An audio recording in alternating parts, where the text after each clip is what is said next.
అందరూ కొంచెం నవ్వండి. నవ్వితే అందంగా వస్తారు.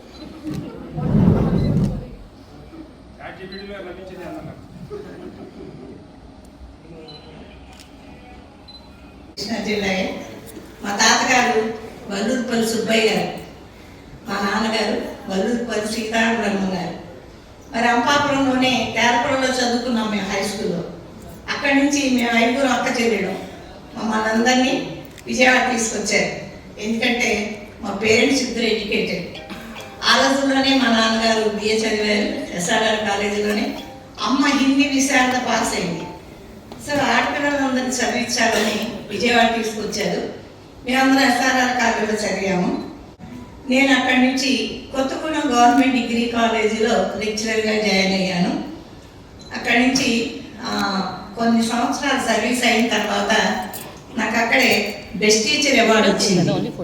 నా టీచింగ్ ఎక్స్పీరియన్స్ గుర్తించి రవీంద్ర భారతిలో చీఫ్ మినిస్టర్ గారితో గోల్డ్ మెడల్ ఇచ్చి నన్ను సత్కరించారు. అది ఒక పెద్ద అచీవ్మెంట్. నేను కొత్తగూడెం కాలేజీలోనే అకాడమిక్గా, కల్చరల్గా అన్ని యాక్టివిటీస్ స్టూడెంట్స్తో చేస్తుండేదాన్ని. నేను ఓన్లీ ఎడ్యుకేషనే మెయిన్ కాదని వాళ్ళకి అన్ని రకాలుగా కూడా నేను లైఫ్లో ఎలా ముందుకెళ్ళాలో కూడా నేను గైడ్ చేసేదాన్ని. అందుకే స్టూడెంట్స్ అందరికి ఇప్పటికీ చెప్తారు, మేడం మీకు చెప్పిన మేము మా పిల్లలకు చెప్తున్నాం ఇప్పుడు, అవి ఇప్పటికీ కూడా మేము పాటిస్తున్నామని ఎంతో సంతోషంగా చెప్తూ ఉంటారు. ఇక్కడ సీఎం మన చంద్రబాబు నాయుడు గారు అప్పుడు సీఎంగా ఉండేవారు. జన్మభూమి కార్యక్రమాలు నిర్వహించారు.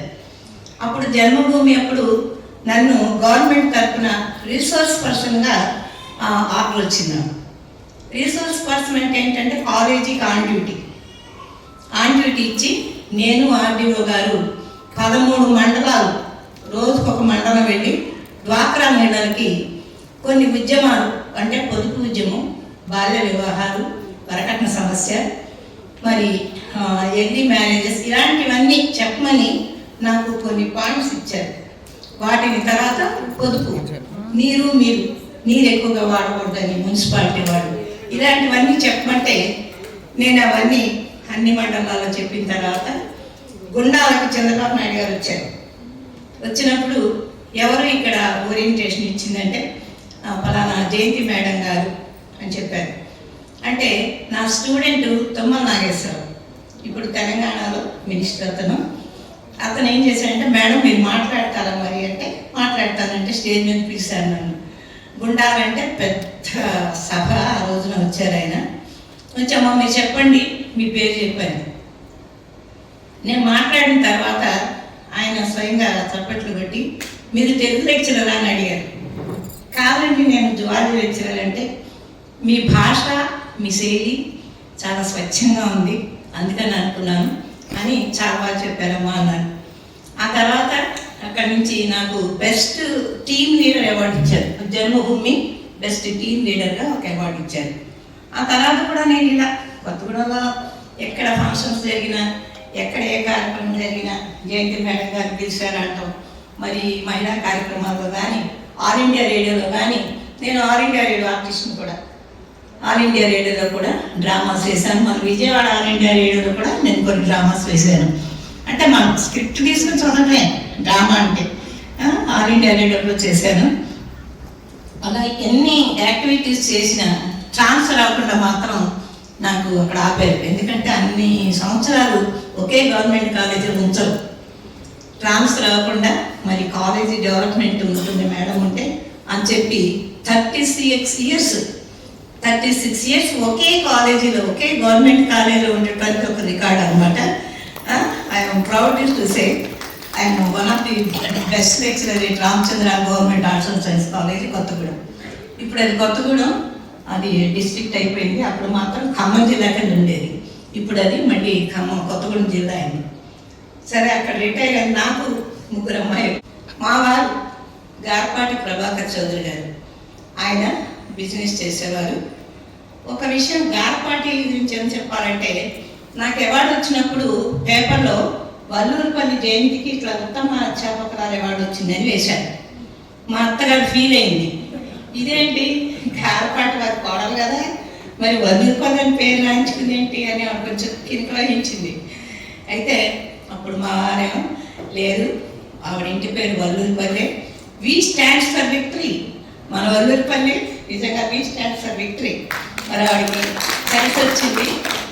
కలిసి వచ్చిన ఇంటి పేరు, ఆవిడకి ఇష్టమైన ఇంటి పేరు, మరి మొదటి నుంచి రికార్డ్స్ ఉన్న పేరు అన్నారు. అందుకే ఖచ్చితంగా నా యూట్యూబ్ ఛానల్ కూడా జయంతి వల్లూరుపల్లి అని పెట్టాను. ఇంతకుముందు సమావేశాలకు నేను రాలేకపోయాను. మరి ఇక్కడ ఎన్నో ఊళ్ళ నుంచి ఎంతో టైం స్పెండ్ చేసి అందరూ ఇక్కడికి వచ్చి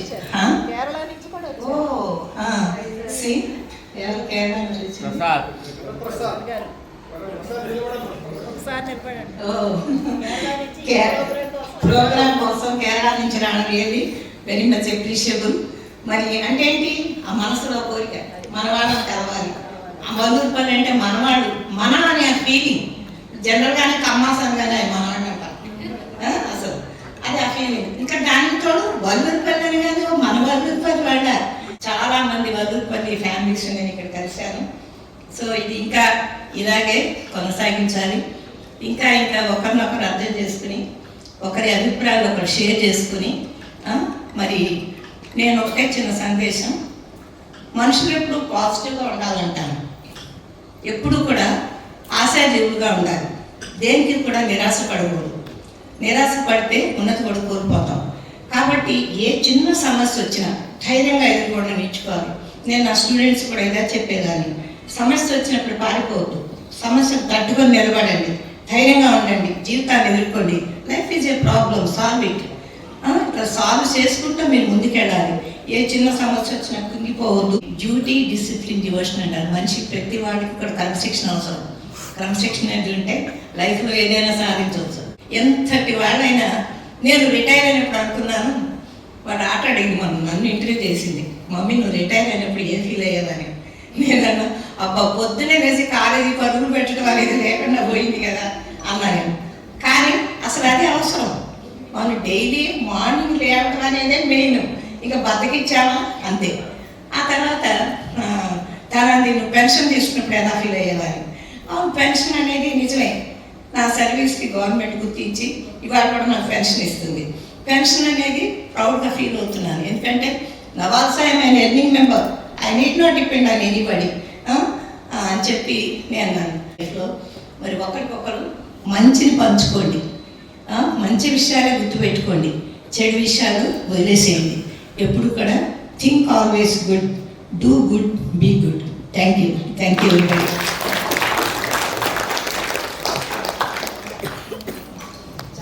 మీ అమూల్యమైన చక్కని సందేశాన్ని ఇచ్చారక్క. ఇంతకుముందు 2 ఆత్మీయ సమావేశాలకి మీరు మిస్ అయింది, ఈ 3వ దాంట్లో కవర్ చేశారు చాలా బాగాను. ఎప్పుడు కూడా మీ సపోర్ట్ మాకు కావాలి. అందరం కలిసి ప్రయాణం చేద్దాము. రాబోయే రోజుల్లో మీ సలహాలు, సూచనలు మీరు కూడా దీంట్లో ఎక్కువగా ఇన్వాల్వ్ అవ్వాలని నేను కోరుకుంటున్నాను. తప్పకుండాను.